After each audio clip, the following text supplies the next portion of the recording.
Hi everyone, this is another top 10 list, and this is going to be my top 10 guilty pleasures. Now, I thought last time I did a top 30, which really, was quite extensive, so keeping it to the top 10s at the moment. So this is top 10 guilty pleasures. So that's films that you either love and you know that the film is garbage, but for some reason you still love it, or it's a film that other people, tend to really dislike, but you feel that the film's got a lot of merit to it, but you might be a little bit embarrassed to actually say that you like that movie. So here we go. Top 10 guilty pleasures. I can't even speak. Top 10 guilty pleasures. At number 10, we have Doom. Now, this might cause a little bit of controversy because I'm actually quite heavily involved in the online Doom community. I still play competitively and stuff like that. Yes, I am a geek, still playing a game from 1993, but there's thousands of people that still play it, and this film is really just torn to shreds within that community. And the reason that it's torn to shreds is because it has very little to do with at least the films that we grew up with, the games that we grew up with, which were like Doom Shareware, Doom 1, and then Doom 1 and Doom 2, and then Final Doom. It was more sort of modelled on Doom 3, and I believe it was developed at the same time, so a lot of the monsters within the film, their design their design's like exactly the same as the design within Doom 3. A lot of people really don't like this as well, just because it's kind of like a cheesy film. Yes, it is a cheesy film.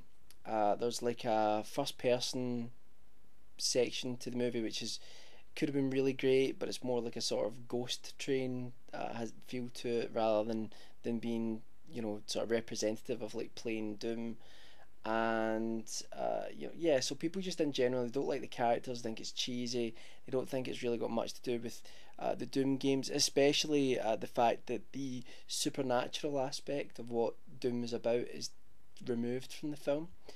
That, put all that aside, it is cheesy, but it totally reminds me of the sort of films that I would get out on video in like the sort of 1980s, late 1980s, early 1990s, sort of like B movie action films with sort of wisecracking characters who don't really have much depth to them. The plot is kind of corny, It's got some great actors in it, It's got Carl Urban in it, who I'm a big fan of, but uh, I actually think the film's much better than people give it credit for. Partly, I will admit, is because let's say and there's a feeling of nostalgia for that film, because it sort of reminds me of those movies that I used to watch as a kid, sort of 80s B movie science fiction films and stuff like that. But I think it's enjoyable. I think that's the main thing. It's like just a popcorn movie. It's kind of an enjoyable watch, even though I'll admit some of it is really bad. You know, I really enjoy it. So anyway, that's number 10, Doom. Number 9, Rocky 5. Rocky 5 is probably the most maligned out of all of the Rocky films. They tried to go back to the tone of the original Rocky film, and although Sylvester Stallone, like, he really doesn't rate Rocky 5 at all, although he's like sort of criticised it quite heavily, and a lot of people have, I actually think it's got a lot of strong points to it. I think that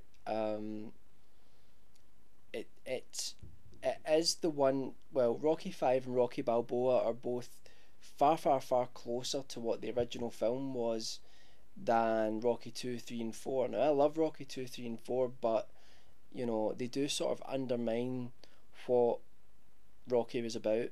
And Rocky 5, again, like, the stuff in it I really don't like. I don't like it's very dated, because rather than using the original soundtrack from the first film, they've sort of changed the score. They've tried to make it current for that time, and I don't think it really works. But there's some great moments in this. The whole Mickey loves you bit, and when Rocky gets knocked out and he sees Mickey's ghost and all that. I think that bit's fantastic. I think it's one of the best bits in any of the Rocky films. But yeah, there is. There's just it's total cheese as well in places, but you know, aren't most of the Rocky films apart from the first one? I think they are, and you know, I kind of enjoy Rocky Five, but a lot of people, let's say, really don't like it. Anyway, number eight, I've got two films because they're sort of tied here and they've got a similar sort of theme to them.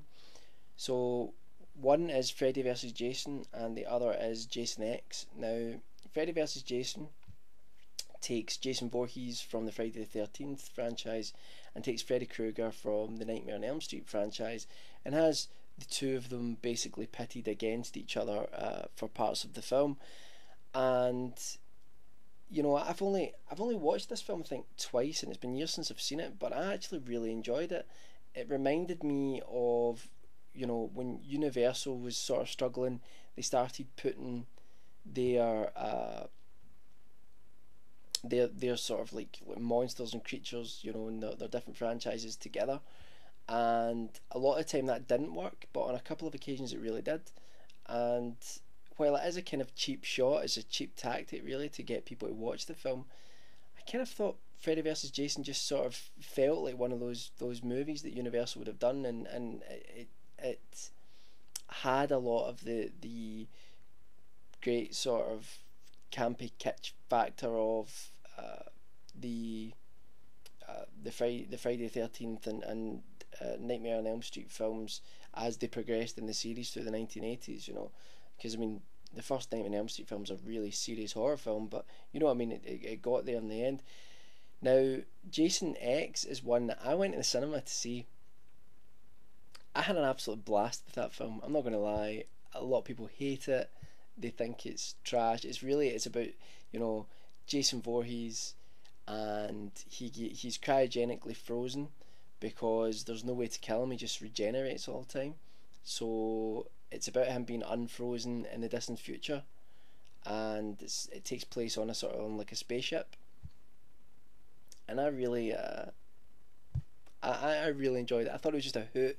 There's some really funny bits in it. Yes, the production values a lot of the time it looked like a film for on the site, just made for the Sci-Fi Channel. But you know, I just thought it was a hoot. I just thought it was a laugh, and there's a real place in my heart for like sort of horror films which just don't take themselves seriously at all and are just, you know, there to provide some fun, you know. And I think Jason X was that for me anyway, you know. Alright, so that was number 8, Freddy vs. Jason and Jason X. Number 7, Last Action Hero, Arnold Schwarzenegger. I think this is possible. I'm trying to think when it was made. Was it made before or after True Lies? It's possibly Arnie's last great film. Last Action Hero is a film, it's a postmodern action film about a child who watches Arnold Schwarzenegger films basically, and he watches this series of films in a cinema where Arnold Schwarzenegger's character is this sort of total cliched, you know, 1980s cop who's tracking down the killer, and you know, doesn't go by the rules and all that sort of stuff. Has the typical chief over him that shouts and swears at him but really has a soft spot for him, all that sort of stuff. And through a sort of magical ticket, the child ends up in the film, and then that character ends up in his world, in the real world. And it pokes a lot of fun at the movie industry, it pokes a lot of fun at the action genre, because by this time in the early 90s it really was getting out of hand and it really was getting quite ridiculous, to be honest. But the core of the film is that, you know, it works as a parody, but it also works as an action film in my opinion, and I think it's a lot of fun. I think it's very funny, I think it's very clever in places, and it's really really underrated. It was slaughtered when it came out. I mean, a lot of people thought it was going to end Arnie's career, but you know, I think it's a much better film than people give it credit for, so check that out, Last Action Hero. Okay, number 6, controversial. I'm going to say Rush Hour, but let's just say the 3 Rush Hour films. Now, Brett Ratner is a director who a lot of people can't stand him. They think he's like Michael Bay, and I think a lot of people feel that he's like a director for hire, doesn't really take pride in his work, all that sort of thing. He's just sort of a yes man, you know. But I don't necessarily believe that. I actually thought, you know, when he took on X-Men: The Last Stand, he took on at the last minute. I think he actually did an okay job for doing something at the last minute. And I think with the Rush Hour films, look, yeah, at the end of the day, this is a carbon copy of, well, two films, Red Heat and Beverly Hills Cop. That's what Rush Hour is. You know, Chris Tucker is playing Axel Foley. There's no doubt that that's the character he's playing, and the whole East meets West has already been played out in Red Heat with James Belushi and Arnold Schwarzenegger. So yeah, it's not original, but I actually think that there's a lot of great action in these films. I think there's some parts of them are really really funny, and yeah, I just think they're good fun. Yes, the third one is much weaker than the other two, and you know gets a bit silly, but the first two films I think are really really watchable, and the second one's more of an out and out comedy. The first one's more like it is comedy, but they don't play it up as much. It's more like a sort of action comedy. But you know, I enjoy the films. I think the chemistry between Jackie Chan and Chris Tucker, you know, is really great. And I think you could probably put the two of them in terrible films, and I would still enjoy their performances. I think Chris Tucker's quite funny, but I think Jackie Chan, just I can't help but like Jackie Chan. I mean, he's Jackie Chan. Okay, so that's number 6, Rush Hour. Number 5 is the Assault on Precinct 13 remake. Um, Now I'm a massive John Carpenter fan, but I went to see the remake in the cinema, and I do normally detest remakes. I think you know you're best going out and trying to create your own franchises, your own great stories, you know, something original.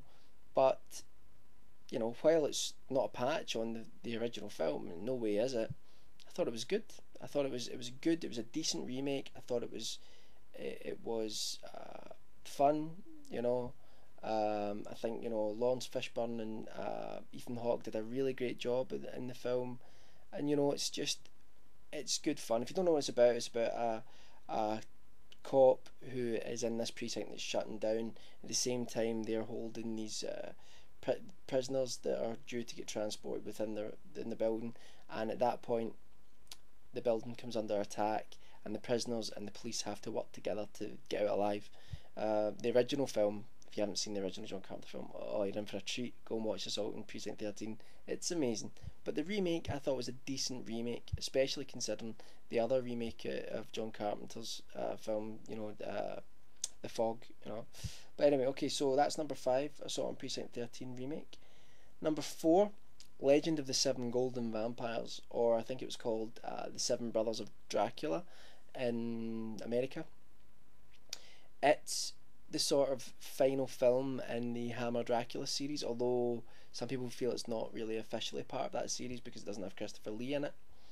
The film is ridiculous, right? It's absolutely ridiculous, but what a hoot. It's got Peter Cushing in it playing Van Helsing again. You cannot help but love that.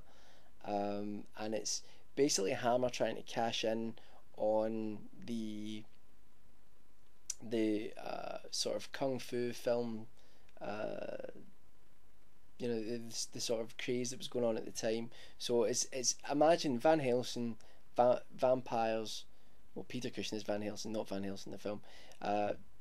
Vampires and kung fu, and you'll get a good feel for what it is. Some of the kung fu is terrible in the film. Some of the martial arts is terrible in the film, but it's just so crazy and so stupid that I just can't help but love it. You know, it's so bad, it's great. Okay, that's number 4. That was called Legend of the Seven Golden Vampires. Number 3 is Hawk the Slayer. Now, Hawk the Slayer is one of my favourite fantasy films. It was introduced to me by a friend of mine years ago, and it's my Hawk the Slayer DVD is a prized possession. You know, it belonged to a friend who sadly passed away, but you know, like I always smile and think of him when I watch this film. Hawk the Slayer is like a really low budget crap version of Lord of the Rings, right? Kind of, and at the same time, it's just utterly brilliant. It's just utterly brilliant. It's about a guy who's played by John Terry, that you might have seen in Lost, playing Jack's father, and it's about him. His name's Hawk, and it's about a conflict between him and his brother, uh, who is played by Jack Palance. Jack Palance gives one of the worst performances I've ever seen in this film. As much as I really like Jack Palance in some things, he's terrible in this film. But he's so bad that he's good. He must have been deliberately hamming it up. There's no way that he couldn't have done that on purpose.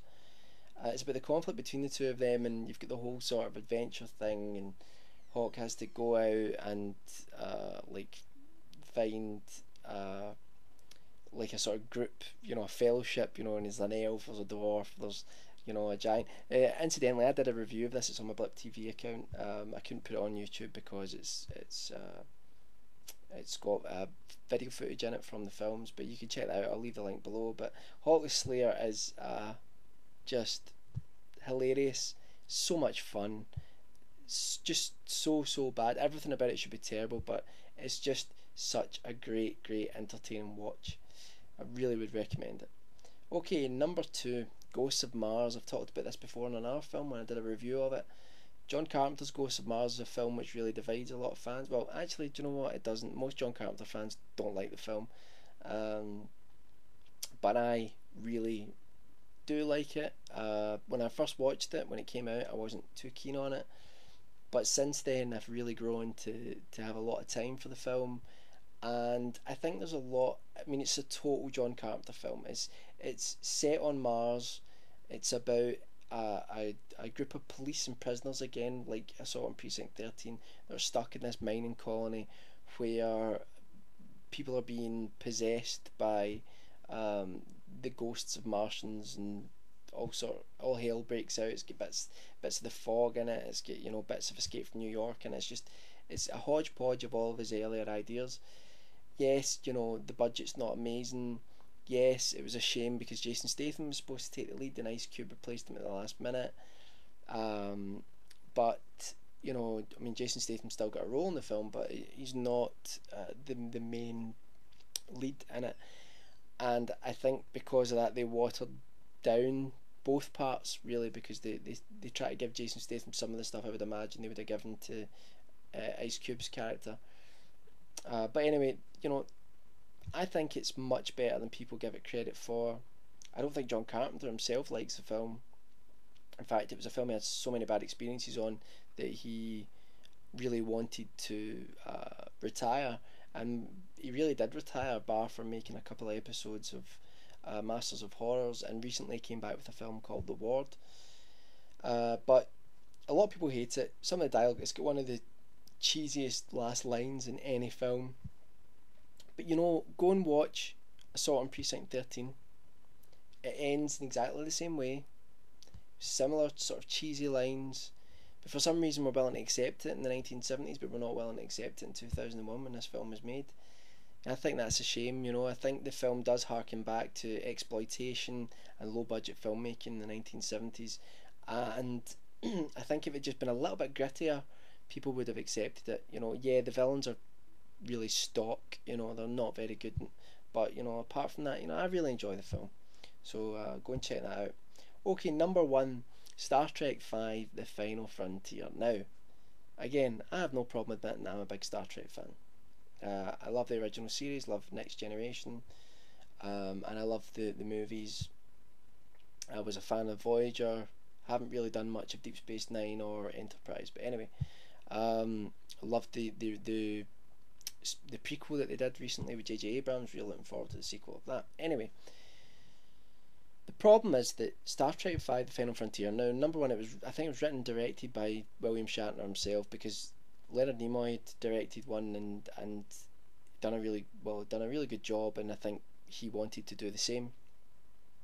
Now, I think that he did a much better job than people give him credit for. There are certain things. Star Trek V: The Final Frontier, it's about the crew of the Starship Enterprise being taken over by a Vulcan who kind of takes away people's pain, any personal pain they have. He takes it away from them, and when he does that, they become loyal to him. And he does that to many of the crew on the Starship Enterprise, and he claims that he has been spoken to by God, and he's going to take the ship to the center of the universe where God will be, and he'll speak to them, and they'll all see that he was telling the truth. And it's I think the film, this is right. Star Trek Five: The Final Frontier. It's the closest film out of all of them to the original series. The problem fans have with it is that the Wrath of Khan set the bar so high. That was the second film, right? This is the fifth film I'm talking about, but the second film was Wrath of Khan. Set the bar so high, and it created a really gave real gravitas to Star Trek. It's just such a wonderful, wonderful film, and I think for that reason, a lot of people don't like Star Trek 4: The Voyage Home, and even more so Star Trek 5, because 4 and 5 are very comical. 4, they let them away with it because it's just a thoroughly entertaining film. But Star Trek 5, a lot of people just couldn't stand it because of the jokes that were in it, stuff like that. And there is stuff like Ahura dancing and all that. It's just like really silly, but there's a lot of great things in this film. Yes, the special effects as well. I think if I remember rightly, normally I think Industrial Light and Magic would do the effects, but they were like they had too much work on that summer. For doing effects for other films, so they were asked to do it, and in the end they had to give it to like a smaller effects company. And in those days, there weren't many effects houses, so the effects are pretty lame in places, but it is the closest to the original series. William Shatner knew that the series was about three people. It was about Kirk, Bones, and Spock, and it absolutely focuses on those three, and it explores their characters really well, I think. And while there is cheesy stuff in it, there's some wrong turns here or there, I just love the dynamic between those three characters, and that's what carries the movie. And it's really episodic as well. It's like got sections that play out like standalone episodes of the television series, which I really enjoy as well. But anyway, that's my top 10 guilty pleasures. So that was Doom, Rocky 5, Freddy vs Jason and Jason X, Last Action Hero, Rush Hour, Assault on Precinct 13 the remake, Legend of the Seven Golden Vampires, Hawk the Slayer, Ghosts of Mars, and Star Trek 5: The Final Frontier. So what I want to know is, what do you think of those films, and what films are you a bit scared of saying that you like, and why do you like them? Just comment below, and that's about it. Now I just need to find the off button. Here it is.